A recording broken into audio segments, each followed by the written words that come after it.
Okay, we're now live on Facebook, YouTube, LinkedIn, Twitch, and here on Zoom. So as people start to filter in, I just wanted to welcome you to today's program. Usually before the start of the program, we like to show some slides off to the side of the screen, just so you can see what's coming up in terms of CPF programs, and also some relevant, beautiful relevant photos about today's program. And those should be cycling through here in a minute. Today's program will be closed captioning in full. If you'd like to download the transcript, you should have that option. It will also be available at the end as a downloadable recorded program with full captioning. We'll send you a link on how to access that later. For the questions today, we recommend that you use the Q&A box. The Q&A box is located on the bottom of your screen. You just click on that Q&A icon and type in your question. If you have a question you'd like to ask our panelists in person, you can use the raise hand symbol. I'll try to keep an eye on people who are raising their hands. And if I see a question there that you'd like to ask in person, I'll try to enable your microphone for that question. The program today will be an hour and a half total from 11 to 12:30. We will have time for questions, but only at the end. We're not going to have questions between the sessions. We ask that you can use the Q&A box at any time to ask those questions. We recommend you do that earlier so that we can sort of filter through the questions that we receive. But we will only be addressing them at the end of the session today. Today's program is also being broadcast on YouTube and Facebook. So if you have any issues with Zoom, you can always jump over to those platforms and access the live stream. And we will also be taking questions through those platforms for our panelists today. The first session will be covered by Adrian Scott Fine, and then the second will be Donovan Ripkema. We should finish promptly at 12:30 today. Feel free to let us know where you are in the chat box, and we look forward to today's program. We'll start here in about 3 minutes.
Okay, I wanted to welcome everybody to today's program. My name is John Haber. I'm the Field Services Director for the California Preservation Foundation.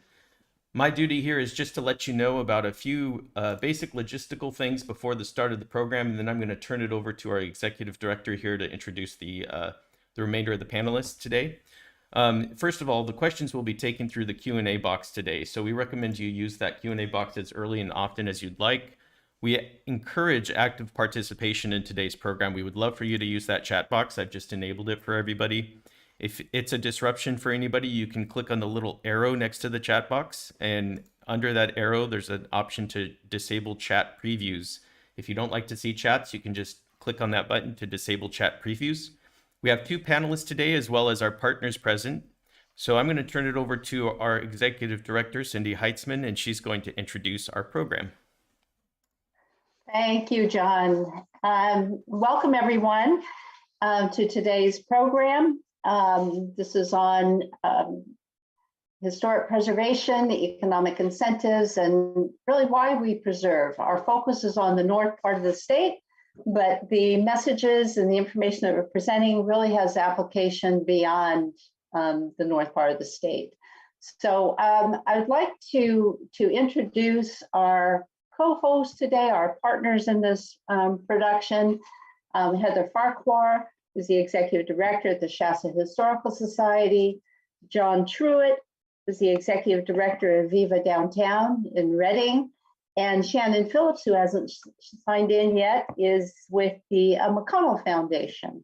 They're all organizations located in the north part of the state who really saw the need to create a program like this for the people of the Northern California region.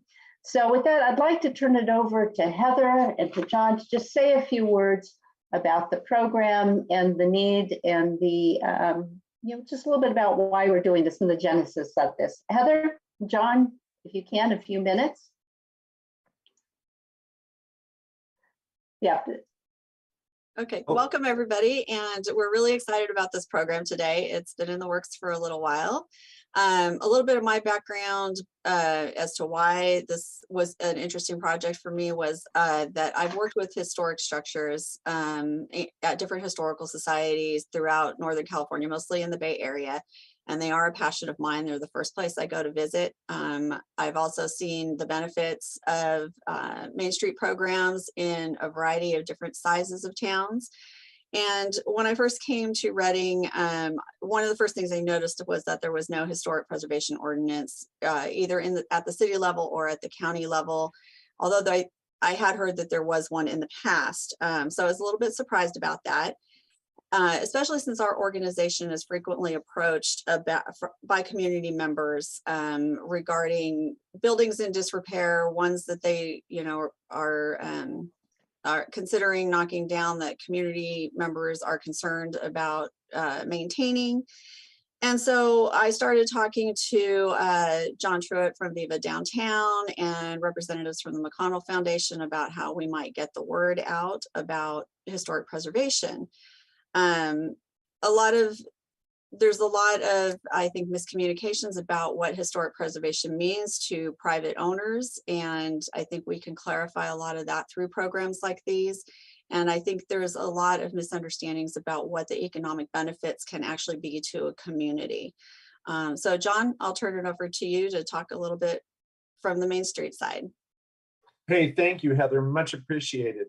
I'm John Truitt, Executive Director of Viva Downtown Reading, which is the accredited Main Street America organization here in our downtown, and also a member of the California Main Street Association. One of our principles is to maintain historic preservation and to have a sense of culture and history that permeates our community. We love the work that Shasta Historical Society has done over the past couple of years. They're terrific partners, and we're really excited about this program coming together with you all through the generosity of the Mcconnell Foundation, who was one of the original groups that got us in touch with your organization. So we want to thank them as well.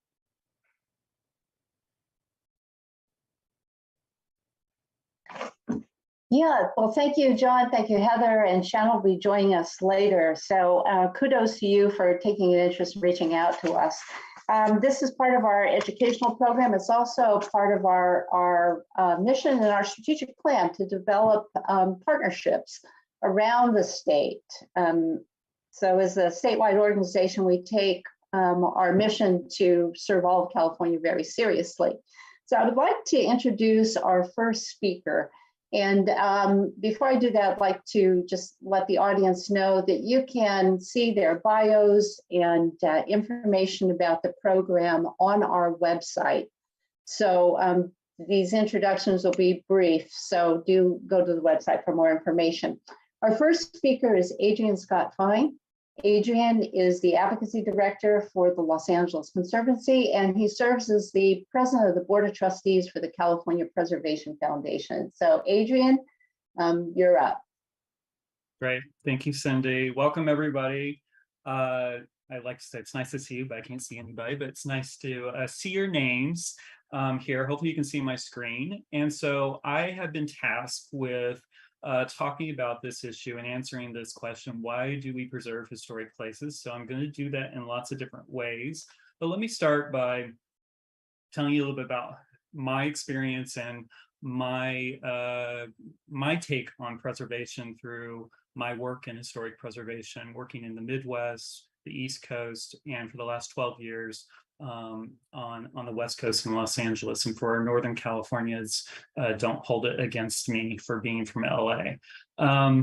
But I have always worked in the nonprofit sector in preservation in lots of different capacities, in small rural communities, in large cities from Maine to Delaware, and now in Los Angeles, which is 88 cities and over 4,000 square miles in terms of just the county alone. And I've always approached this idea that preservation is an essential part of the planning, development, and growth of our communities. I'm a planner by training that happens to love historic places. And I've always heard this, and Heather, you talked about earlier about kind of misconceptions or miscommunication about preservation.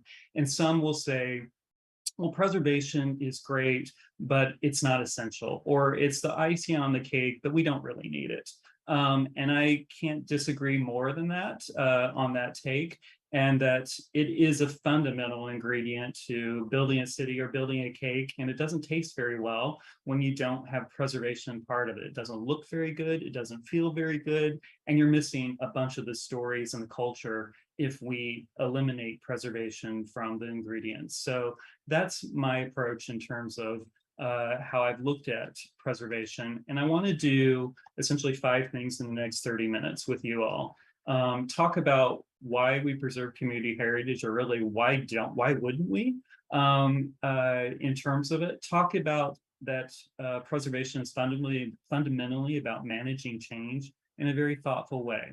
And I would say if there's only one thing that leaves you from this, my piece of this talk, is that preservation is managing change. It's not about stopping things or freezing communities in time or telling people they can't do something with their historic building. It's fundamentally about how do we manage change in a community. As we know, growth and development is always going to be happening, but we do that with preservation. So the old and the new, balancing those two things, that will be a common theme I think you'll see through my piece. Also talking about this idea of placekeeping and placemaking. We've heard a lot for many years about placemaking, but what about placekeeping? And I'll noodle on that thought a little bit more as we go. And then intangible values. And then I'm going to wrap up with 10 tangible benefits in terms of how we look at this idea of why does preservation matter and what does it do for us in terms of this. I also come to this that I think a lot of people preserve or care about historic places and spaces for many different reasons and benefits. And in many ways, in my experience, it fundamentally comes down to this idea that it's what matters to you in your own community, what places connect with you or your communities, and why does that matter?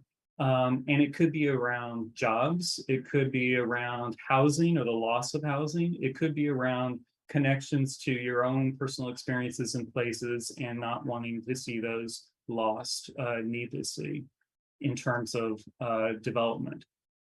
speaking of ingredients, two things that I have seen or I think are fundamental to preservation, and I would say are essential for successful preservation in any community, and in this order, is one, you need to have people that care, have a vision, and can collaborate. And two, you need to have the tools. You need to have policies. You need to have thoughtful planning that supports and balances both the need for the new as well as the old. When you are missing one of these components, you're probably not going to have a great successful program.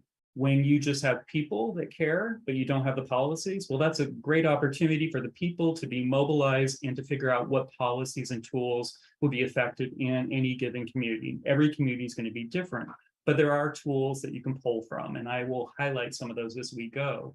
Sometimes we have the tools, the policies, but we don't have the people. And that's not an ideal situation either. So you need both of these kind of working in tandem or concert.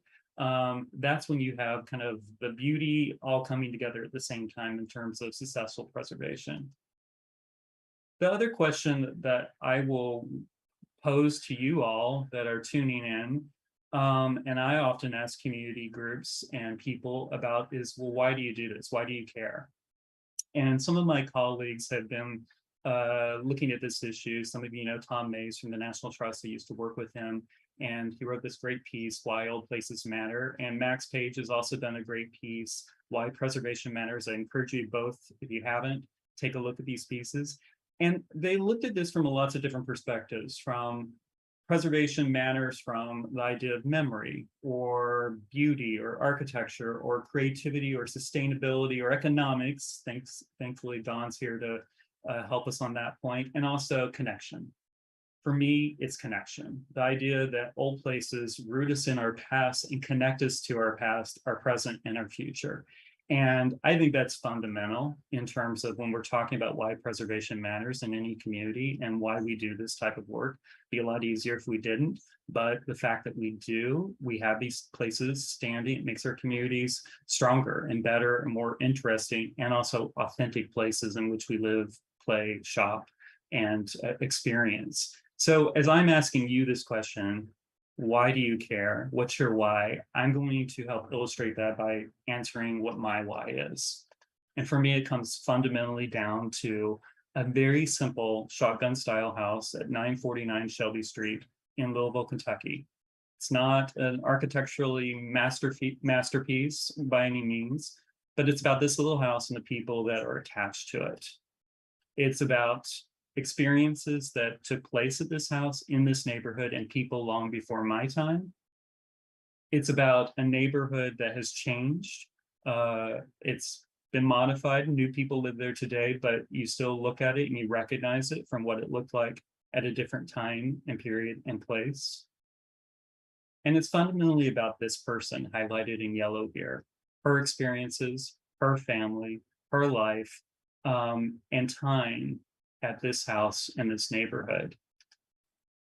And while the house has changed over the years, today the vinyl siding and the aluminum siding salespeople have made their way here. It still stands.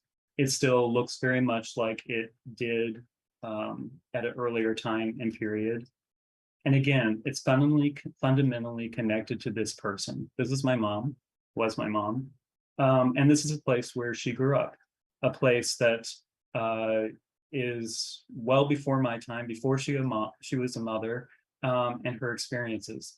And it's a place that I grew up hearing about and listening to her stories, and now reading her writing about this place.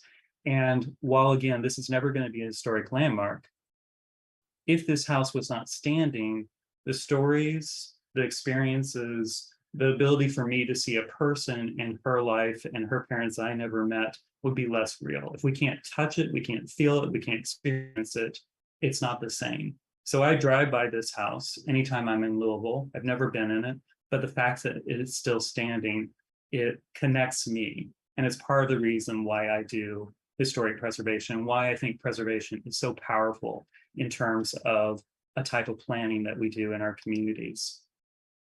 And I think in many ways that experience is very much like placekeeping or keeping place. And so these are the two concepts I mentioned earlier, is we've done a lot of thinking and there's been a lot of talking about placemaking, which is fundamentally about creating, transforming, building new wonderful places. We need to do that. And we do that in many communities. But we also need to do placekeeping, which is essentially keeping places while keeping pace. So it doesn't mean that, again, you're freezing places in time. You're allowing places to grow and transform and develop, but you're keeping the old places with it. The other piece to placekeeping is that you're preserving the stories, the culture, and the people that live there now. So it's very much rooted in this idea of placekeeping without displacement or loss. And I think that's something that preservation, we haven't always done such a great job of that in terms of our early origin stories of this work. So that's a big part of what we're looking at.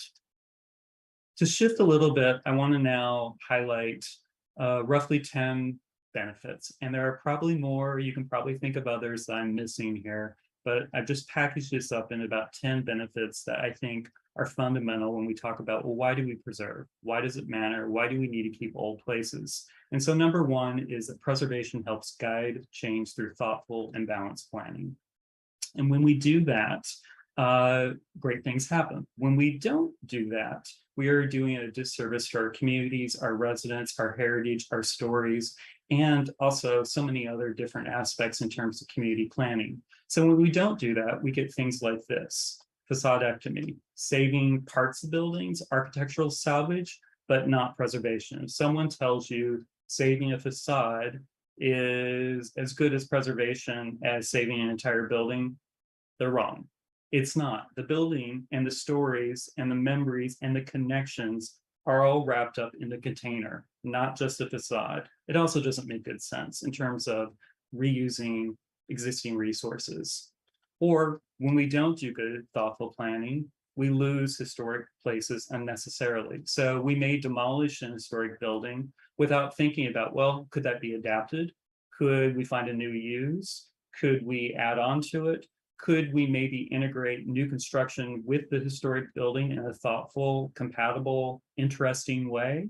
Or could we bring in experts that have the experience and understanding of the historic building to really suss out and think about alternatives?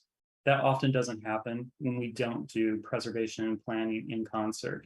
Or the last option here is we get things like demolition by neglect or intentional neglect, allowing a building essentially to fall to pieces without really thinking about, well, what could happen with that building otherwise? If we don't have the tools, the policies to intervene, we lose places like this.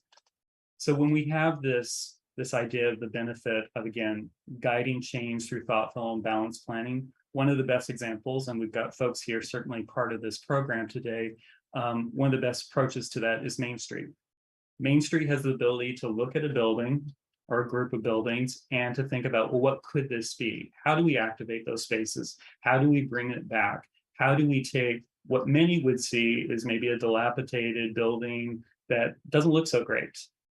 And how do we visualize what it could be? And how do we get businesses in there and also celebrate what this building means? This didn't take a whole lot of money to transform this building from the before to the after in this particular scenario. This is a rendering that was produced in Illinois from the Main Street program, but it just shows how you can activate, and again, through very simple means, upper story housing. You may have to look at things like parking waivers, or look at things like the way the building permit process is handled, so that maybe you have relief or some type of user-friendly process to ensure that you can be able to adapt those spaces easier, or also just simple things like putting the building back together in terms of the design and mechanisms to this. It's also looking at the idea, it's all kinds of resources. So rural resources, urban resources, whether you're in a small town or a big city, it's really the same process. It's how you build off the existing asset, the historic resource, put it back together. And also with the idea that it doesn't always have to be precious preservation. So you can allow for additions. And in this case, a 1970s edition, it was made a lot more better in terms of its compatibility and design. And the idea that this doesn't have to be a museum. can be an active residence or some other use. We often in preservation sometimes are discouraging the idea of museums because it's not sustainable. It's not the best, maybe in some circumstances, for activating a building and also ensuring that it's well maintained and used over a long period of time. And it goes also back to this idea of the marriage between placekeeping and placemaking. And from my first experience of Reading, I saw this. I love the bridge, great placemaking. I also love the Art Deco Cascade Theater, great placekeeping. It's again, how do you balance and ensure you're doing both of these things at the same time? So you're really building off the assets and also thinking about what new things or spaces can we be creating that are compatible and really supporting those at the same time. So number 2 is this idea that preservation brings attention and official recognition to previously unrecognized places. And it's all this idea that it's important to acknowledge and tell the stories, acknowledge the people and places and spaces that came before us. It instills pride, people get excited, people come together. You remember when I talked about those 2 ingredients, here you have it. You have engaged people that care, that have a vision, and they care about these buildings and they care about these stories. It's also the idea that we need to tell stories that are beyond the things that we already know. So in preservation, it has evolved from the earlier days or our origin story from the 50s and 60s and on. We focused on early on kind of the low-hanging fruit and the architecturally significant places, and that was fine, and we still do that today. But now we need to be evolving that and telling about the stories that are less about the architecture, more about the social, historical, cultural stories of our communities. In this case, about a Japanese hospital that tells about the Japanese American community that fought for healthcare rights, that didn't have it until a Supreme Court case in 1928. Or industrial building that tells about our early industry. Or in this particular case, more modern history from the 1970s and up to the 1990s that tells about women artists and the feminist movement and a place in which that was contained, and also tells how that wasn't available. There wasn't access for women artists at that era and why they needed to come together to foster community in this particular building. So we need to tell these stories and acknowledge this as part of this. Number 3 is very similar to 2, but it's a little different in terms of that preservation connects people and places and tells the fuller story about our communities. So it's also reckoning with the idea of sometimes the history that we've told or the places that we've recognized haven't told the full story. And sometimes we need to reckon with that and also ensure that we're also engaging with all types of communities, culture in our communities so that they feel welcome within the preservation spectrum. Things like how we deal with California missions, ensure we're telling the full story there. Some cases we do, some cases we don't. Or around LGBTQ+ heritage and the places that tell those stories, or about the Latinx communities in terms of what places matter to them, that they're part of the preservation circle as well. And I love these images that illustrate this point in terms of, we have a lot of places, historic buildings, or buildings that maybe you pass by that have hidden histories. And how do we tell those stories? So in these 3 examples, really all stories about women and these buildings, hidden histories, are places where women made history, literally being brought to attention here through their faces, so that we're telling the stories and their contributions as well. So we're not leaving off or omitting or just choosing to focus on one narrative. So that is where preservation is really expanding. And I think that's an exciting part of this field that exists today, that we are able to connect and tell much broader stories that are important to communities, people, cultures, and the connections that we have in all of our communities. And it's also the idea that this is very personal in terms of places. I love this piece here saying saving architecturally and culturally significant places, and it's important because it lets us tell stories about ourselves. It's personal, or this is my landmark. Or my friend here, Dominic, wanting to have his picture taken in front of this fantastic modernist building in San Diego. These are places where we form memories, where we got engaged, or we had that first date, or we had just the greatest experience with a group of friends that are formed in these buildings and places and spaces. And so it is very personal. And so when we tell these stories, we're telling our stories. And that's why these places matter to so many people. And it's also the idea that it's evolving. We're not just talking about buildings, but sometimes we're talking about spaces and sometimes intangible heritage from the standpoint of businesses. That's just as important to why our communities are important and why they matter. So there's a lot of work that's been done around legacy businesses, certainly starting in San Francisco, but now happening all over the country, thankfully. Certainly we've been doing a lot of work around this in Los Angeles, and just recently passed a new program that's going to create grant funding, marketing, tourism around legacy businesses. But again, it's a personal story, a place that really matters in terms of our communities. This is the corner store. This is the country market. This is your favorite Italian restaurant or Greek restaurant, or where you get your hat made, whatever it might be, but these are foundational to the identities of our communities. It's also a matter of equity, that some of these businesses and places are serving a critical need in our communities. And so it's important to keep them. And I think in the last 2 years through COVID, we have seen how important and also how fragile these places are to every one of our communities throughout the US, and why we need to retain them. It's also about job creation. So preservation and jobs are fundamental and fully integrated when we talk about legacy businesses here. Number 4 is this idea of preservation encourages stewardship, community pride, and brings people together. Throughout my years of working in preservation, I have seen people come together and connect and become long friends because of historic places. Most of my friends are because of historic places. And so when you go to this barn to buy your corn, or go to the corn maze, or to meet up with community members, if the barn didn't exist there, it's the container, it's the convener. Same goes for public libraries, or maybe it's the post office, or maybe it's the general store, whatever that might exist in your own community that serves that function in terms of bringing people together, people having conversations, people connecting their own neighborhoods. They do that because of historic places.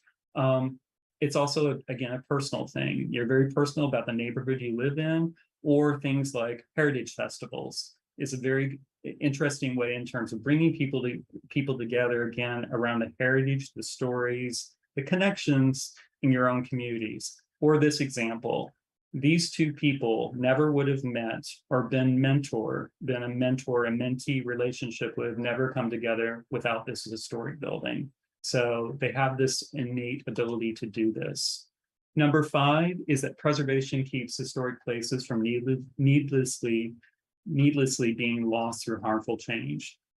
Sometimes we need the tools to ensure that preservation and historic buildings are not lost through demolition and appropriate alterations, or things like demolition by neglect I mentioned before. So we need these tools.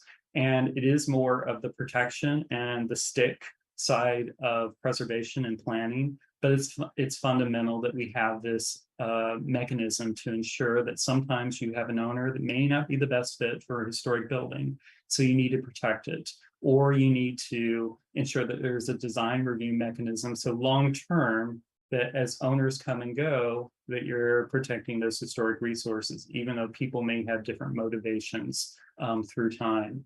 And also understanding that people may have well intentions in terms of changes that they're proposing to make to historic buildings, but they may need some guidance, and they may need some tools to help direct them in terms of how they do this, in terms of making alterations or adding on, or in this case, completely covering the entire front of the building. I'm not sure how you even enter this building anymore, but all these illustrate the value of why you need preservation to provide protection for historic resources in your own community.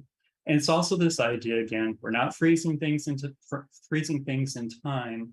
It's about managing change. So you've got 2 examples here of historic 1930s, typical California colonial revival style homes. owners needed to expand. The only way they could do that is go up. If you look at these two examples, one of these went through a design review process, one did not. Any guess? This is the one that did not. So in this particular case, they designed it in a way that followed preservation standards and guidelines. They set it back. They did a roof, hip roof, so it wouldn't step up so much. So they just did some subtle kinds of things in terms of design to still achieve the same goal in terms of more square footage, but they did it in a way that was compatible. So they found the win-win. And that's really so much of what preservation is about. It's also the idea that if you don't save something and you don't have the tool and mechanism to do it through like a preservation ordinance or a local design review, you'll lose important places. This is a place we almost lost, a really significant in LA, modernist 1950s Googie style coffee shop. The owner was poised to demolish it. They didn't get it. They just saw the land value. But the community came out in full force and said, no, this is important. And I will say that owner at the time looks at this building completely different today. They see the value, they understand, they would not contemplate demolishing this today because they know why it's important. So sometimes you need to intervene and buy time before a place is lost needlessly. Number 6, and I won't focus on this a lot because I'm sure Don will get into this, but that preservation protects your investment in real estate. The whole idea that value is dependent on proximity. And this misconception that if you're locally designated, your value is going to diminish, or if you're part of a local historic district, it's going to be harder to sell your property. It's also this idea that all your value of your real estate or your home is largely dependent on what happens next door, what happens across the street. And when you're part of a local historic district or a design review overlay of some mechanism or tool like that, you're probably not going to see something like this happen, where you've got tear downs and new houses being built that don't fit the character or the look, the feel, or the scale of that neighborhood. When you're in a local historic district, everybody's playing by the same rules, the same guidelines, and you have the assurances that your neighborhood's going to hold together and be intact. Again, you can make changes, you can add on, you can do ADUs, you can do all kinds of things and still have a lot of flexibility. But at the same time, you're going to have assurances that your property value is probably not going to dip or be reduced. And study after study has shown that that does not happen. I'm sure Don will hit on this a lot more. We've done a study, or Don has done a study for us in Los Angeles, Preservation Positive, so I encourage you to check it out. And the same is true for 35 local historic districts throughout Los Angeles. Property values hold up better than other neighborhoods. And it's also, they're all in high demand because they hold together. They don't look like a hodgepodge, they look like an intact neighborhood, and they're desirable. Number 7 is that preservation helps keep people housed, as preservation equals affordable housing, and vice versa, affordable housing equals preservation. They're one in one in terms of bungalow courts or commercial buildings or duplexes or garden apartments or courtyard apartments. We have them all over California, and they're serving a critical need in terms of affordable housing or more affordable housing than what we're building today. We need to retain these. They're really important and part of the housing solution and strategy for California. While we can build a lot of new affordable housing, we're not going to build to the extent that we need. We need to retain what we have right now. We need to find ways to reinvest in it, reuse it, monetize it so that we can maintain this really important commodity. So again, making the case when you demolish an historic building, you're often demolishing or losing affordable housing. So why would you do that? Another value, and why we do preservation. Number 7, is this idea or continuation with this idea around affordable housing, how it manifests itself. So in Santa Ana, it's taking market rate, but reusing a modernist office building. Or in Los Angeles and Boyle Heights, it's taking an 1890s building and turning it into affordable housing, and also pairing it with a large addition of new construction, continuation of affordable housing. Or in downtown Los Angeles, through adaptive reuse, it is adapting formerly empty buildings and creating over 12,000 new housing units since 1999.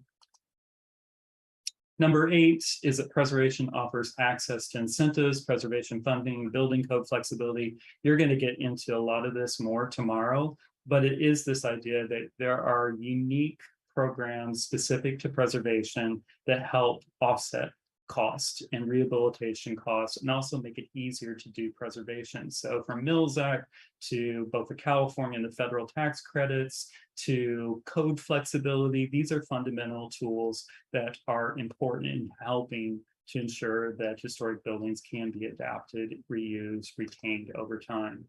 Number 9 is that preservation is better for the environment, climate change, sustainability, and resiliency. It's this idea that many of us have heard for some time now. We don't always do it, but it's important, is that the greenest building is the one that's already built. It's again this idea that if we're going to focus on, and to be true to focusing on climate change, energy conservation, resiliency, and directing resources, well, we need to start our existing built environment in terms of how we do that and do that well, whether it's looking at solar or drought tolerant. There are little things as well as big things that we need to be focused on when we talk about this particular benefit and issue here in terms of it's better for the environment. And lastly, number 10 is that preservation makes good economic sense, from tourism to job creation to many different aspects.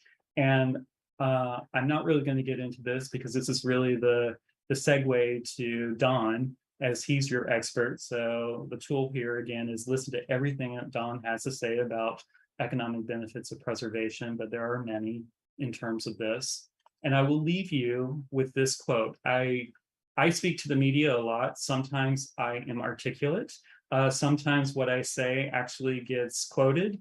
In this case, I think they hit pretty well. And I will just share this, that it really is a sentiment I believe strongly, is that in this case, the city, as it's changing, sometimes we don't take stock of what we care about, what we appreciate, what we love about neighborhoods and our communities until they're gone. It really speaks to the idea of why we need to be doing preservation now in each and every one of our communities and making sure it's fully part of the planning, development, growth process in our communities, and why it's so important. So with that, I will end.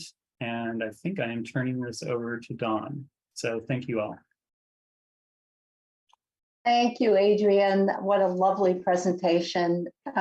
Just a reminder to everyone who's here that we'll be taking questions at the end of Donovan Ripkema's presentation. So hold those questions. You can put them in the question box and we'll catch them at the end.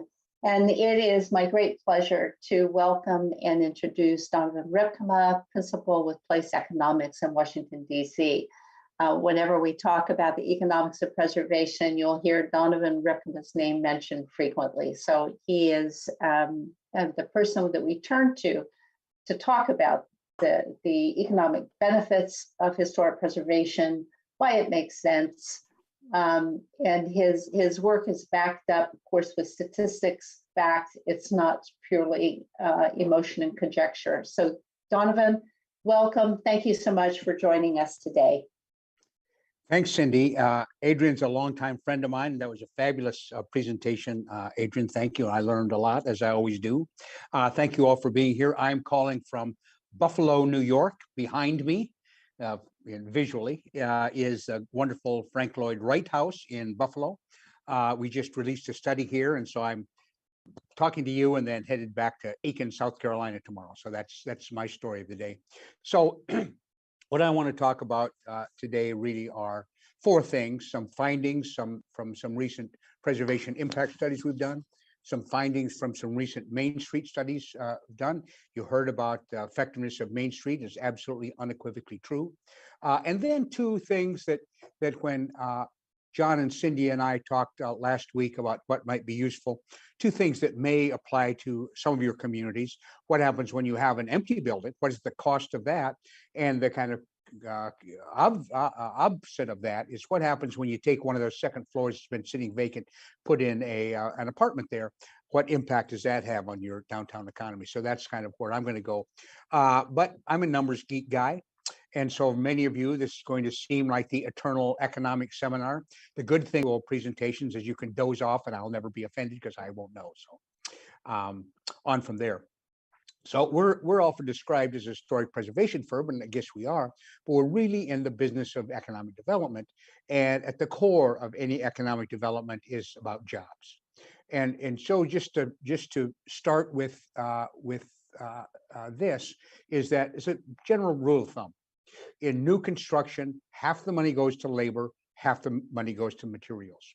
But when you're dealing with historic preservation, rehabilitation, 60 to 70% goes to labor, with the balance going to materials. And this makes a major difference. This labor intensity makes a major difference in terms of the impact on the local economy. In the US, every time there's 100 new jobs in new construction, there is a created, excuse me, I need to just move a couple things here. 135 jobs elsewhere in the community, but every time there's 100 jobs in rehabilitation, it's 186 jobs elsewhere in the community. Every time there's $100 in labor income in new construction, there's $145 in labor income elsewhere in the economy, but $100 in labor income in rehabilitation means $174 in labor income elsewhere in the economy. So this is this revolving impact of labor intensity that rehabilitation creates. I know some of you are from large cities, some of you are from smaller towns. We did a study like we did for Adrian in Los Angeles, giant city in a small town of Cumberland, Maryland. Over the last 20 years, an average of about 15 direct jobs a year and another 10 indirect jobs from tax credit projects. Now, 14 jobs in Los Angeles doesn't mean anything. 14 jobs in a town of 19,000 people, in fact, is a huge deal. And that's $500,000 a year in paychecks to local workers in that community because of historic rehabilitation projects. I said I'm in Buffalo, and we just released the study today.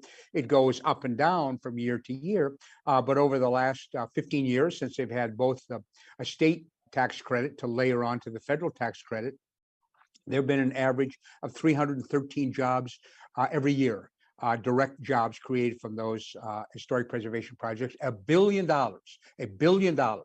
of tax credit investment in Buffalo, New York over the last 15 years. And again, those jobs have paychecks. So those average of 313 jobs a year means $20 million of local people. These are local people getting paychecks from the result of that work, and another 16 million in indirect and induced labor. So that is a real economic component, in this case, the city of Buffalo. But it doesn't happen to be in just the jobs created through rehabilitation. When we did the study for Adrian in the Los Angeles Conservancy, there's not a lot of commercial historic districts. Maybe the rest of you use this as well. Los Angeles calls them historic preservation overlay zones, HPOZs. They're not a large share of them, but there was a 25% growth in jobs in that 10-year period in the HPOZs. 50% growth in the National Register districts. Los Angeles, a vibrant economy, but both the National Register and the local historic districts, in fact, had greater rates of job growth than did the city as a whole. Nashville, another vibrant, growing, vibrant city, 40% job growth in the historic districts as compared to 9% job growth in the rest of the city. Here in Buffalo, I got to tell you, as a sideline, cities can't grow if they don't keep young people, period. People over 40 never move. So you got to keep the young people you have. You got to tempt the young people who've left to come back, and you have to attract new people. Well, a city like Buffalo that's been losing population for 50 years until the last census, where are the young people going? Disproportionately to jobs in historic districts in Buffalo. In fact, here's I think maybe the biggest finding in our study here. Over the last 9 years, there has been a job growth, net job growth of about 4,500 people in Buffalo. That's great news. The historic districts only constitute 9% of all the jobs, but almost half of the job growth took place in those historic districts. So what's that saying is that, and it's mostly businesses recognizing that young people particularly want to work in cool places. And so if they want to attract the young workers they need, they're going to have to locate in places that are something in other kind of boring subdivision kind of places for those workers to work. In the city of Raleigh. Again, I'm a market economy guy and I like business, but the giant guys can take care of themselves. What I really like is small businesses. So a few years ago, we did a study in Raleigh, another vibrant local economy, center of the research triangle, 5 major universities, vibrant state capital, and a very vibrant downtown. And so we looked at businesses that located, new businesses that started in the downtown. Well, almost half of them, in fact, were in historic buildings. And another 20% of them were in old stuff that just hadn't been designated yet. So while there's wonderful big new buildings, that wasn't where the new businesses were starting up. They were starting up, in fact, in the historic buildings in the center of Raleigh. And this is particularly true with small businesses. Here is Saratoga Springs, New York, another smaller place, about 30,000 people. Historic districts, 22% of all jobs, but 31% of the small firm jobs, and of young firms, kind of newly started, almost half of them in this historic district. A disproportionate share of businesses choosing to locate in the historic district. This is a big city, San Antonio. And the purple areas, shaded areas, are local historic districts. The green circles represent concentrations of jobs in small businesses being those employing fewer than 20 people. And what you can see, it's not that every one of these small businesses located in historic districts, but they tend to cluster around them. They want to be in or near those parts of the commercial area that are cool to be in, and that's going to be the historic neighborhoods. It's also true of young and startup businesses.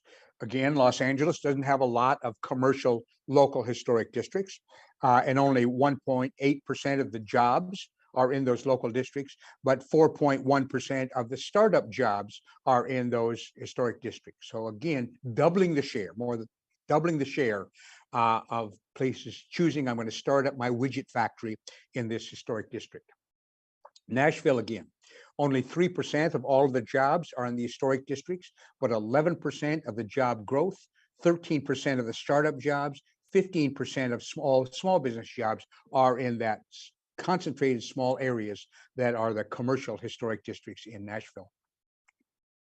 Even a place like New York City, in Manhattan, where it's hellishly expensive to, be any place, while historic districts in Manhattan have 12.5% of all the jobs, 18% of the startup jobs, 18% of the young businesses chose to be in those historic districts, commercial historic districts in Manhattan.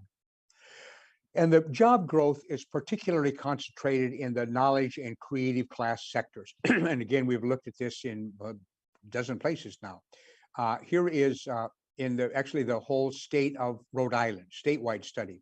3.8% of the jobs are in historic districts, but a greater share of the professional, scientific, and technical services, educational services, other services, management companies and enterprises, all the knowledge worker types of job categories, and arts, entertainment, and recreation, the creative class jobs, disproportionately choosing. Now, no regulation made them be there. It's they've chosen to be in those historic districts. There's Buffalo. And again, you might say, well, Buffalo, Rust Belt city and declining population for 50 years, what's there? Again, 9% of all jobs, but 13% of arts and entertainment, 13% of finance, 21% of information, 22% of professional and scientific, choosing to be in those historic districts in Buffalo. And even in a place like Cumberland, Maryland, this little town, it has the historic districts, about 10% of the land area, 41% of all businesses in historic districts. It's a great old town with lots of historic resources and kind of equal shares of independent businesses and women-owned, but greater shares of professional services, minority-owned businesses, retail businesses, restaurants, professional services, choosing to be in a small town in those historic districts. Now, you may love New York City, you may hate New York City, but nobody can argue that New York is not one of the most creative places in the world. Again, in Manhattan, 12.5% of all jobs, but 16% of information jobs, 21% of education, and 23%, almost 1 in 4 of this creative class jobs choosing to be in historic districts in Manhattan. So that's the kind of some recent studies we've done around the country. And so we've done 2 studies that either were exclusively about Main Street or part of the study was about Main Street. So I want to share some of those numbers with you as well. So here, Main Street, Arkansas, program that's been going for 30 years or so, has seen 337 million in capital investment, 78% of which from the private sector, has meant 3,900 net new jobs, 1,200 net new businesses. And because I know many of your communities in Northern California, particularly smaller kinds of communities, half of their programs, in fact, are towns of 10,000 people and under in Arkansas. And they're scattered in every part of the state. So it has a big constituency in the legislature, for example, because they're Main Street communities every place. And again, here is the investment that's been made by the private sector and the public sector in both private investment and public investment. But also, and again, one of the points that Adrian made was this issue about people connecting to their communities through historic preservation.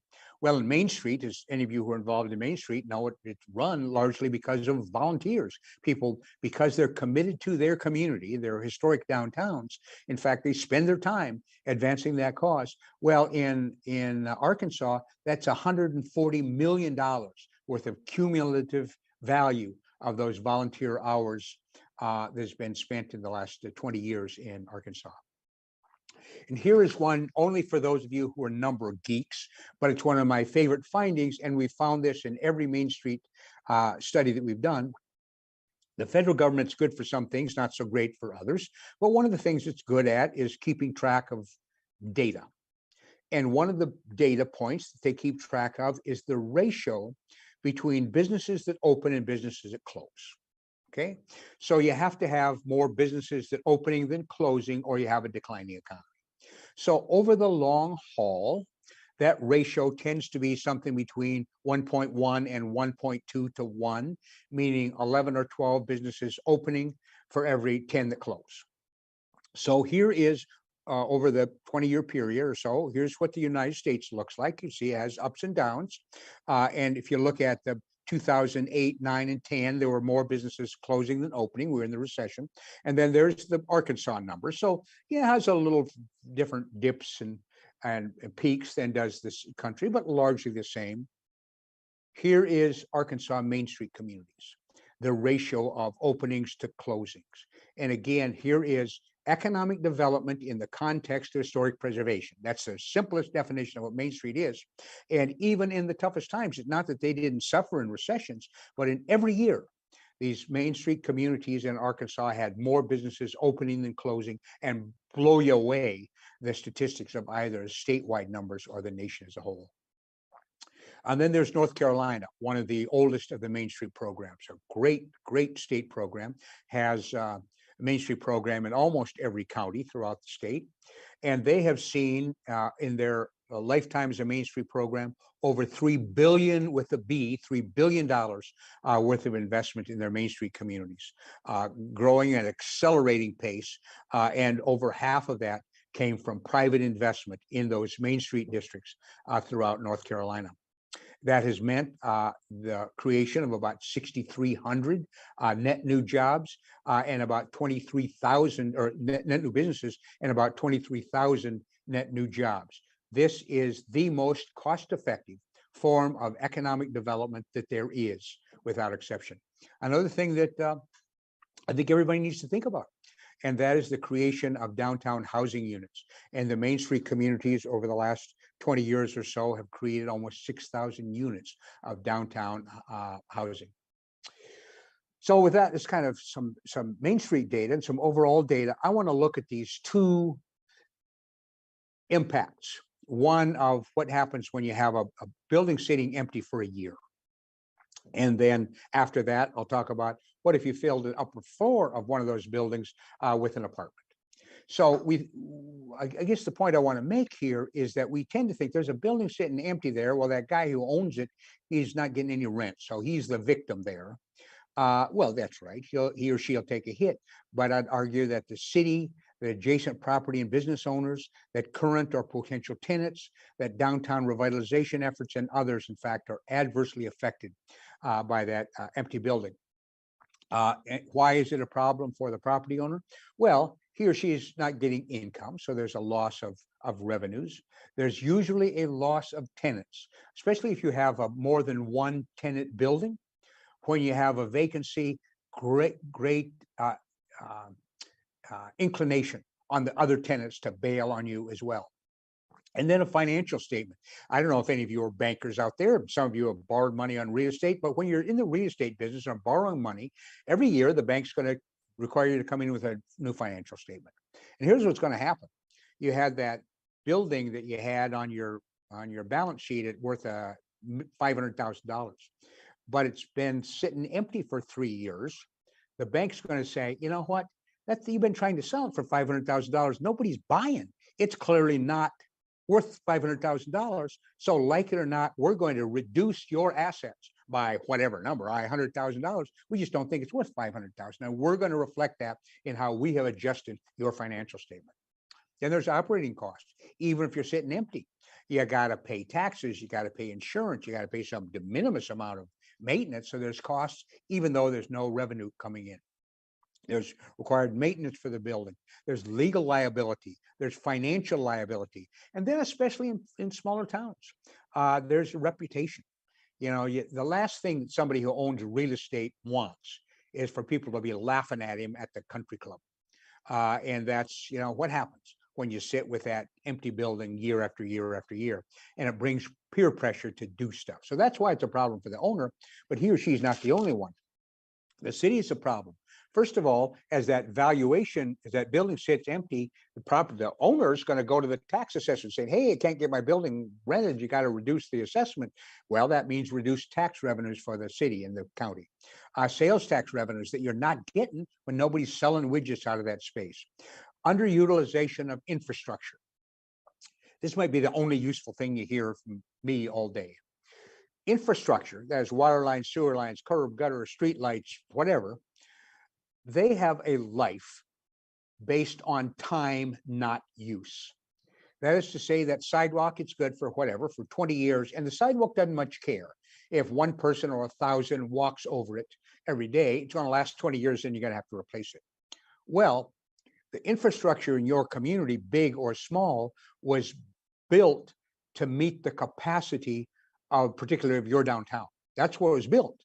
Well, if you've got a downtown that's 30 or 40 or 50% empty, especially including those vacant upper floors, that means you're underutilizing that infrastructure. You have a infrastructure built to the capacity of X, and you're using it at half X. That is fiscal irresponsibility. You're throwing away, literally throwing away taxpayers' dollars every day. But you can't claim, by the way, to be for fiscal responsibility and not be for downtown revitalization. Two are incompatible concepts. The public liability. So the brick falls off the building and kills somebody.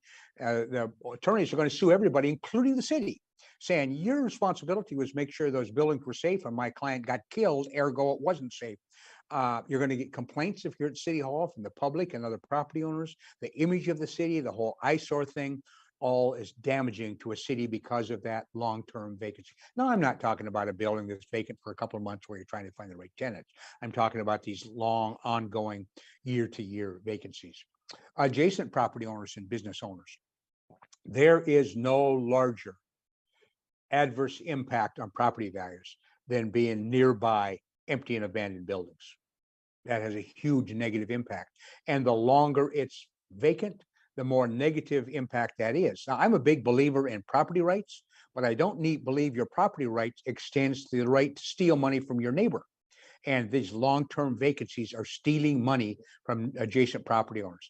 Negative impact on rents of other properties nearby. People pay less for a space next to a vacancy than they will next to spaces that are both full. Reduced pedestrian activity, this whole range of this adverse impact of vacancy, a sense of failure.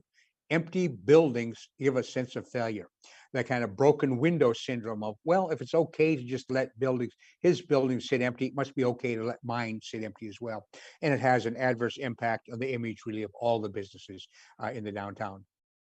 Current or potential tenants. Now, again, some of these buildings, there might be, you know, two vacancies out of 4 spaces. Well, the buildings that are left in there, that vacancy has a negative impact.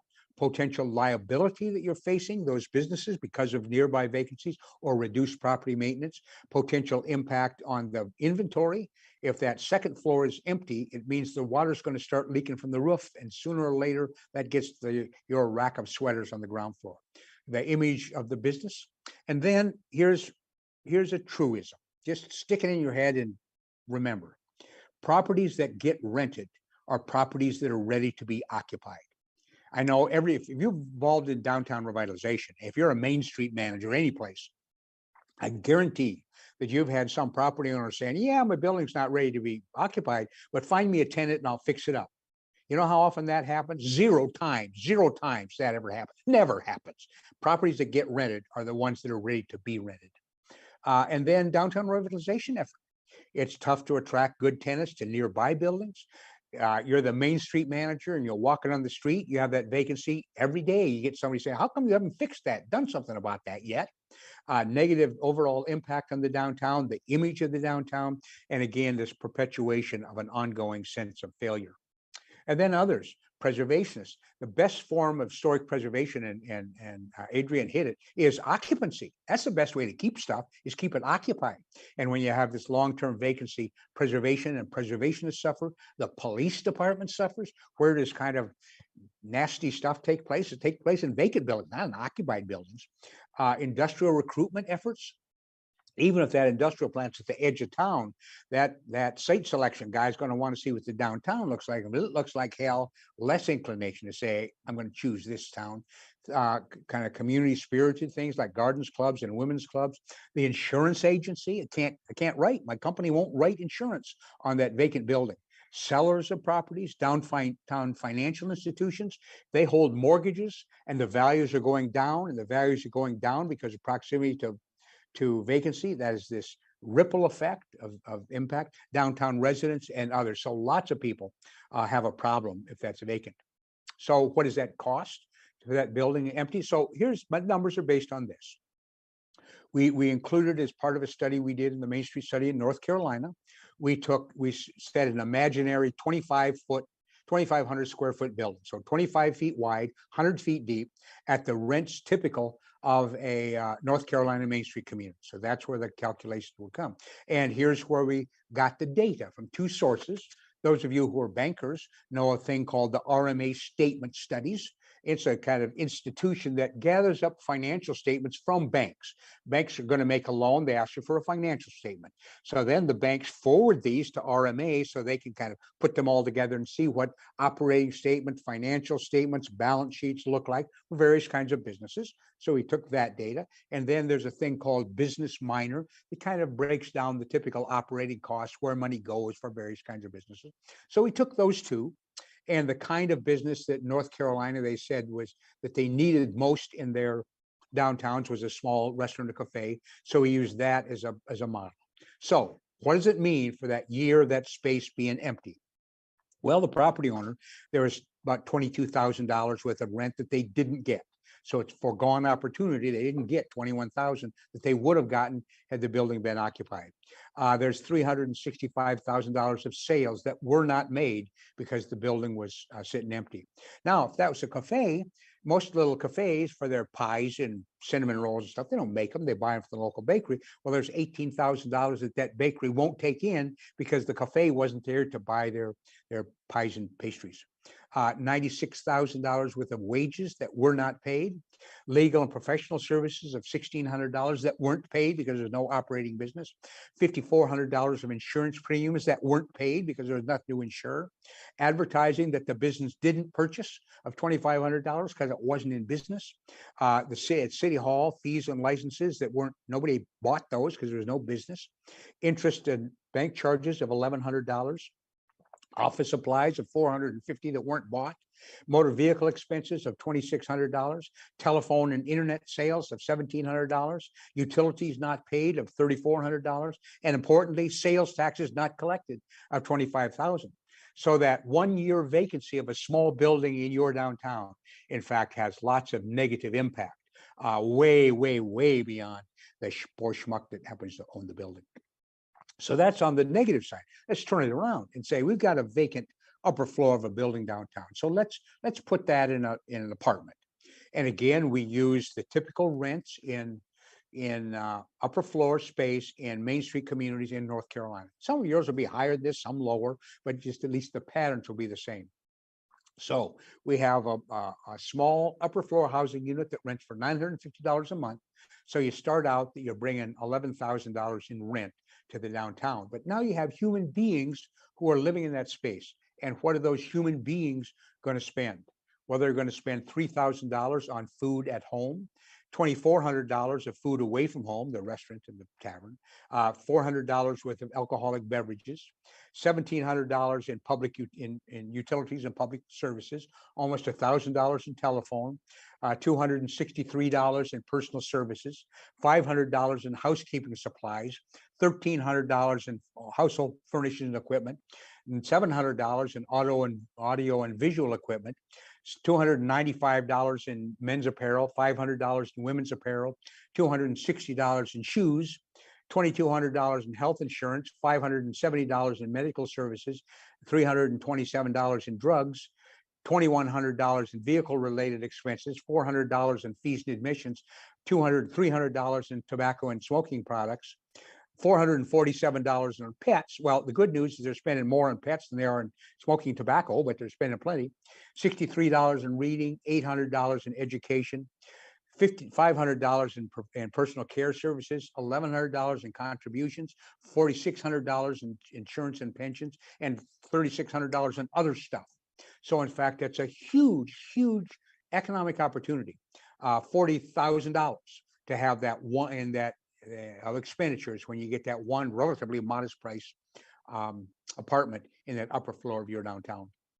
So the lessons of all of this, first of all, you don't have to care about gargoyles and cornices or architectural styles. If the only thing you care about is economic development, historic preservation is good for your community. Historic buildings and districts disproportionately attract small businesses, startup businesses, business employing knowledge and creative class workers. The combination of historic buildings with the Main Street approach constitutes the singularly most cost-effective program of economic development of any kind, period, not just downtown revitalization or preservation, but of any kind. The building sitting empty has significant economic costs, but filling a vacant upper floor with an apartment has significant economic benefits, and historic preservation is a powerful economic development tool.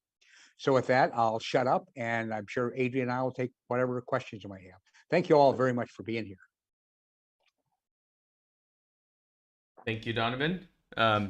Just wanted to turn it over to our partner, Heather Farquhar with the Shasta Historical Society, who will take the first question. And as a reminder for everybody in the room, if you would use the Q&A box to make it easier on Heather and myself as we take these questions, that would be great. And if you see a question that you would like addressed, you can click the thumbs up symbol next to that question, and we'll take those questions first. So Heather, I think you have a question picked out.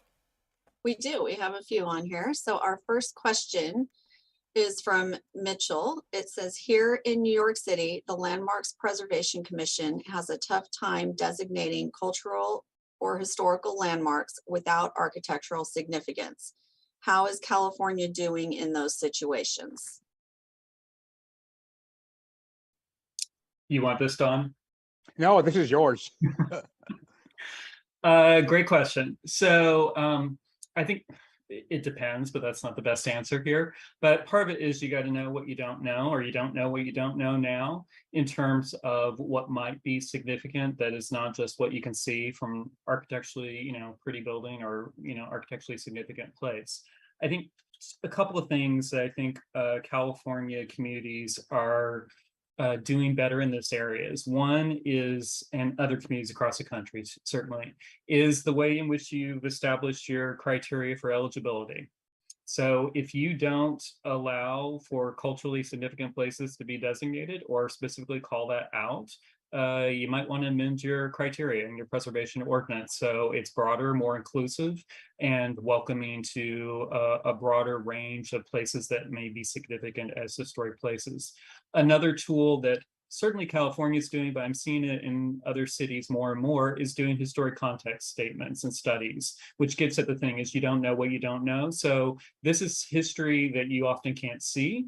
It's not about what the building looks like, it's about what happened in the building. And sometimes we need to do that research and documentation and talk to people in the community from different cultures to hear their stories and understand what places are important to them. And that will help you be informed so that you can do this type of work better. I wanted Adrian to go first because I'm not competent to ask the California comparison, but I'm sitting in Buffalo, New York, and they have done more than any city that I've ever been in, a job over time of creating local districts that were based on grounds other than architectural significance. And it very much what Adrian talked about is there culture characteristics or whatever. As a consequence, as many of you may know, Buffalo is one of the most segregated cities in the United States. That 70% of Black people live in neighborhoods that are 80% or more Black. So basically segregated neighborhoods. The numbers are a little less for white people, but a large chunk of white people live in neighborhoods that are exclusively white.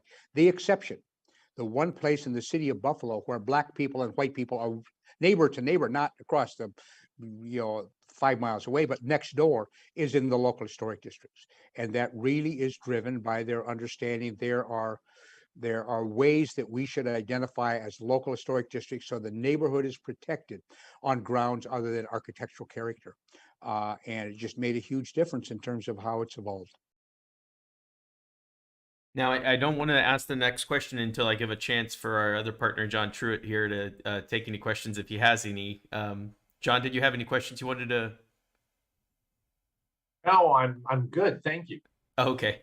I do have one that I was curious about, and this kind of follows on Adrian's segment of his presentation about facetotomies of buildings.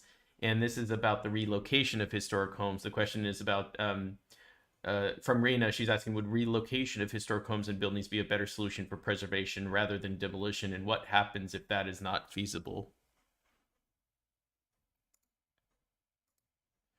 I'll start. I mean, I think as a last resort, that if you can't save a place, historic building in its original location and site, and you've really explored all alternatives, that's the caveat. So the asterisk is, have you really explored all alternatives for on-site preservation? Because I think sometimes maybe you have the wrong fit in terms of what's being proposed there, and maybe it needs to go to a different site versus the historic building. Or you need to think again about where are some win-win opportunities where you could address keeping that historic building there and still meeting the program parameters that are and objectives are being proposed, and to do it in a new, innovative, creative way that might involve, addition to the historic building or adaptive reuse, whatever. But it's always should be a last resort, that if you're looking at demolition and you really have explored all those alternatives, sure, moving a historic building is always an option. Anything can be moved. And some communities do this more than others. And historically, there is a precedent for moving historic buildings. Some historic buildings have been moved multiple times to get them out of harm's way. So it's always an option as well, but it's not where you start. It's where you end. Keep thinking of one of the largest moves that I'm aware of in Minneapolis, of a very, very large theater, and it was all brick and mortar. So, anything is possible, as Adrian mentions. There's a building here that used to be an old school in San Francisco that was moved in 1906, a couple blocks away. So it happens pretty frequently, not just with homes, but also large commercial structures. I'm sorry, Heather, would you like to take a question or? Oh, that's fine. Go ahead. Okay. This is a good question from Fernanda. It's how do you deal with demolition by neglect, and how do we make property owners take care of their own properties that are potentially eligible for local historic designation? Well, I'll take a shot. I'm a big believer in demolition by neglect ordinances. And again, you're letting that building fall down because of your lack of maintenance is not just impacting you or the building. It is adversely financially impacting your neighbors, period, no exception. So you're stealing money from neighbors when you're letting that happen. So I'm a big fan, actually, of demolition by neglect ordinances. Having said that, depending on the local nature of the local real estate economy, they're much more effective in healthy local economies than they are in weak economies. Because in weak economies, the value of that property is going next to another. Some property will say, hey, you don't want me to leave it alone? I'm not going to spend any money. Take the damn thing. And then what do you do? And if you have, if you have somebody step in and do something, that's alternative one. But then what happens is that city said, we don't want the stupid building. And so there's a reluctance to enforce the ordinance. So that it's just a more effective tool. Realistically, it's a more effective tool in strong economies that weak. But I think that every preservation ordinance ought to have a demolition by neglect component to it, if nothing else, just to wave the stick at owners. They're breaking the law by not maintaining buildings. Yeah, that's an excellent point, Donovan. And a lot of cities tend to ownership of buildings tends to revert to the city, and then the city goes through the same issues that the owner went through with the building. So, thank you for that. Now, there's another question from Michelle. How do you reconcile the demand for housing in concentrated urban or suburban areas along with historic preservation? How you reconcile that need for housing and protection of what's there? Well, I'm going first on this one, and Adrian will have his own answers. I want to combine some answers in here. There is a demand in concentrated areas. There's a demand because of the quality of the neighborhoods itself. That a neighborhood is a much more driver of the demand side in the real estate market than it's the individual house. We'll have our preferences for an individual house, but our major driver is the neighborhood within which that house exists. And so you're absolutely right. You have great historic neighborhoods, and so there's great demand for those. And then the issues come up like things like density. Well, we're a growing city, and the boundaries are fixed, and so we have to have more density. Furthermore, the planners, the transportation people, the cops, the infrastructure people all say that we have to have density to make good use of public funds. So we need density. All I agree with. Well, here's the point that's missed, and it was clearly evident in Los Angeles, but it's true in every place we've looked. The highest density in the city tends to be in local historic districts. And what's peculiar is that is density at a human scale. And what happens in lots of the YIMBY people have now make it say we need more density, ergo we got to build 90-story condominiums. Well, that's one way of doing it, but in fact, the real density is coming from here in Buffalo. I don't want to say Buffalo because the numbers in my head at the minute. The density people per square mile in Buffalo is 10,000 people per square mile, except in historic districts where it's 12,500. So the densest place in town are the historic districts. The point being, we need to have density, but you don't need to take the 3% or 5% or 6% of the city's land area that's covered by historic districts and say we got to stick it there. That's already the densest place in town.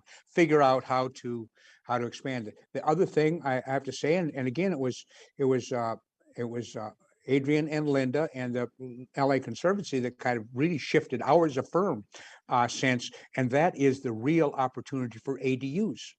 And I like the concept of ADUs in historic districts because A, it adds density, B, it can address housing affordability issues, and C, in a historic district, it means it can be designed in such a fashion that it's not disruptive, challenging to the context of the whole neighborhood. And we think, I think in the LA study, we looked at all of the single family residences in historic districts in LA, and like 40% of them, in fact, could accommodate an ADU. So you could have significantly increased density without doing it with tearing 2-story houses down and replacing with 40-story condominiums. I would just add 2 additional points to piggyback onto Don there. Well, one of those is that you can never build new to be as affordable as existing today. You just can't do it. The numbers don't work, especially in California. There's just no way you can do that. And I'm not talking about subsidized housing. I'm just talking, you can't do it for subsidized housing either. It's like $600,000 a unit right now in Los Angeles to build an affordable subsidized unit, like low mod income unit. But if you're just building market rate new housing, you may be building maybe more on a specific parcel but it's not affordable as to what you may be demolishing anywhere close. It doesn't come close to that. So we need to balance that. So as you're throwing away maybe rent control or older, smaller apartment building to build new, the numbers don't make sense. And the people that are there now are going to be displaced and have to go somewhere else. The other point to this is it goes back to good planning. And I can speak to California or speak to specifically to Los Angeles, is a lot of times the planning that's happening is transactional, parcel by parcel, which isn't good planning. And if that's the way you're making your decisions, that's not ideal when you're trying to grapple these bigger issues around housing and compatibility and density and development in a given neighborhood or downtown or community. So it needs to be broader than that and not just be at the whims of what that particular developer or owner wants to do on that parcel, which may not work when you're looking in the totality of what's happening in that community. So that needs a shift as well, so that we're really thinking and planning, not just by piece of the parcels. Heather, do you have a question or? Sure. So we have one here on using historic buildings from Kathleen. Using historic buildings is so vital to their preservation. How do you deal with historic preservation when it is used as a weapon to stop development? I've seen this most commonly when a social service enterprise wants to rehab a building, but the community doesn't want that use in their neighborhood. I hate to see historic preservation demonized. We agree. Yeah. It happens sometimes. It happens on multiple ways in which sometimes someone will latch into preservation and use it in a way that it's not intended. And that's not something we engage in, but it does happen with community groups. Sometimes whatever they're trying to stop, kind of more from a NIMBY standpoint, they will use this. And so it's important to kind of step aside from that and not engage in those kinds of fights. Thank you. Carol is, I think, a local asking about a local situation with a cemetery, and she's kind of giving you context here, just so you know the context is following a wildfire, a team of local historians and cemetery experts identified the location of the family cemetery of a pioneer in the county dating back to 1850. The community would like to make this a historic landmark, but the property owners refuse to discuss it. What sort of policies, tools, or recommendations do you have for bringing about collaboration with the property owner?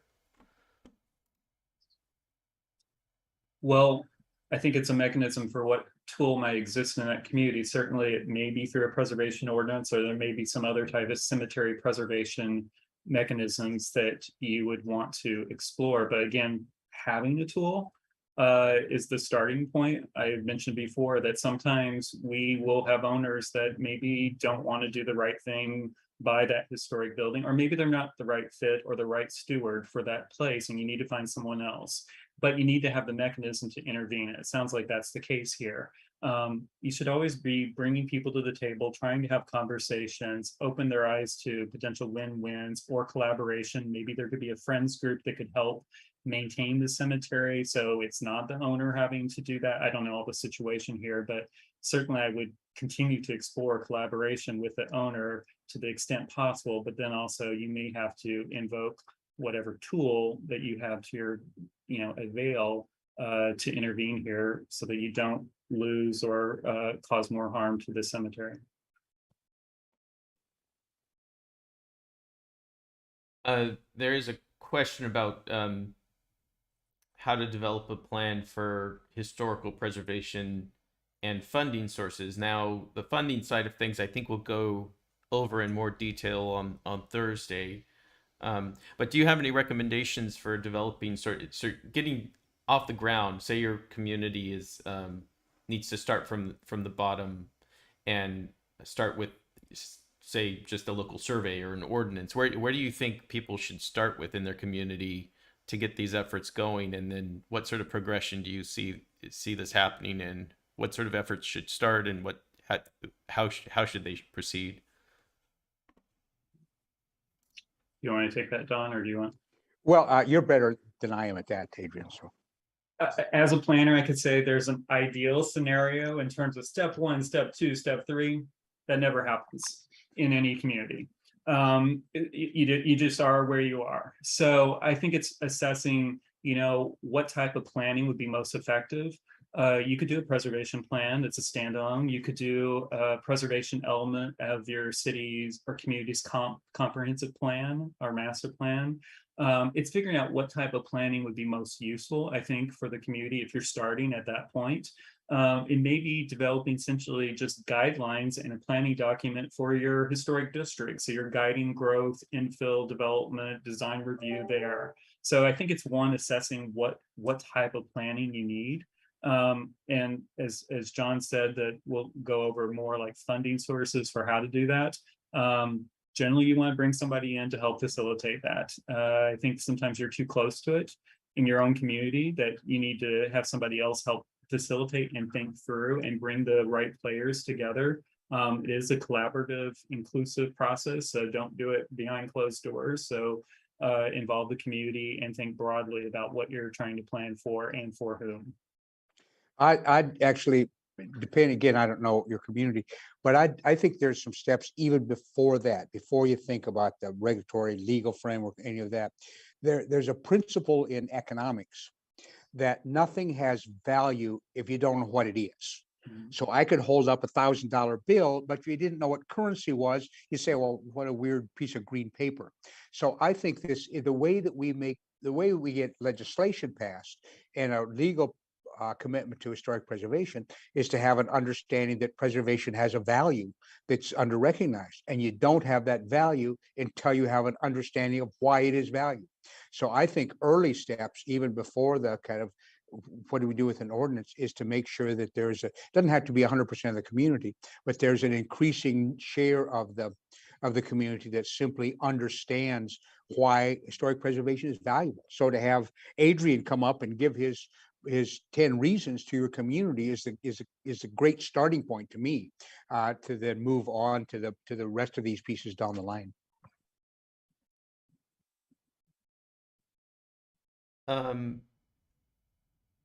Now, I'll leave time for questions for our partners if they have any final closing questions, but I'll start with this question. This is a follow-up from the one about the demolition by neglect. What if it's a government-owned building?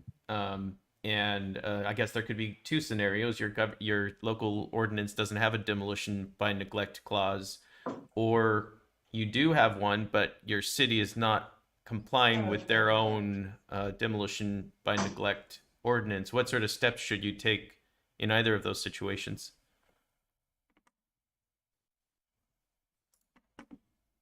Well, you're not alone. And the only thing I can say is that these days, not always true, these days the federal government is pretty good because there's statutory requirements that they maintain the building. So they're pretty good at it. But lots and lots of state and local governments, and even ones with strong ordinances that require everybody else to take care of their historic buildings, are often not done by the city. And I don't know, Adrian's the advocacy guy, not me, but I think it's really important to embarrass the city, because I mean, there's nothing more hypocritical than to say, hey, all of you citizens and taxpayers, you got to do that, but we're not going to do that. Well, that's nonsense. So I think it is a public embarrassment champion. In addition to embarrassment, sometimes it's exhausting, relationship building trust, collaboration. Sometimes it's waiting for new leadership, and you may be advocating, or you might run for office yourself if you're a preservation leader in your community. That's always another avenue. The other thing I would add to this is it's also sometimes looking for a soft sell or maybe a backdoor to get to the same result. And sometimes just even mentioning demolition by neglect is really controversial, and you won't get any tread with that. But if you call it a minimum maintenance standard, it does the same thing, but it's less offensive or adversarial in terms of how it's being approached. You still need the trigger to say, okay, you're not maintaining your building, you need to do something, and you need the follow-up enforcement. But again, it's relationship building, and it's having those tools work in tandem, but it doesn't always happen quickly. And this is again, preservation is a long game. It doesn't have, you need to be at it for forever sometimes, and have new people coming up behind you because things change in communities, even when they're working beautifully in terms of preservation of new leadership. So you always need to be thinking about the future and having people be advocating for the historic resources. And speaking of the long-term thing, and it's one of the real values of historic buildings, is buildings don't really have very many enemies. It's water, extreme change of temperature, and vandalism. And if you can mitigate or stop those, you don't have to be in a hurry. And so it's I think less important to make sure that every city historic building looks like it was restored yesterday, as to say, is there water dripping into the building? And if you can stop that, you don't have to be in such a hurry to do something. Well, with that, I'm going to turn it over to our partners for any final words they'd like to say. And Cindy, I'll leave it to you to close it out for us today. Sure. Yeah, Shannon, if you're still on, we'd like to introduce you. Shannon Phillips with Mcconnell Foundation is our third partner in bringing this kind of program together. So I want to thank Don and Adrian for your presentations. They were outstanding. And we'll be picking this up on Thursday for same time, same place, for our discussion about economic incentives. So we'll be talking about the federal tax credits, federal grants, California's new historic tax credit, state historic building code, and the Mills Act for property tax reduction. So these are all designed to give you snapshots of these programs. Remember that CPF does have a number of programs on each of these topics. They're in our archives, so you're welcome to look at those. Many of them are free. And we hold programs on these topics throughout the year. So do check our calendar for upcoming events on many of these programs. So with that, I again would like to thank everyone for participating, especially Don Ripkema, Adrian Fine, for your outstanding presentations today. And we'll see you on Thursday. Thank you.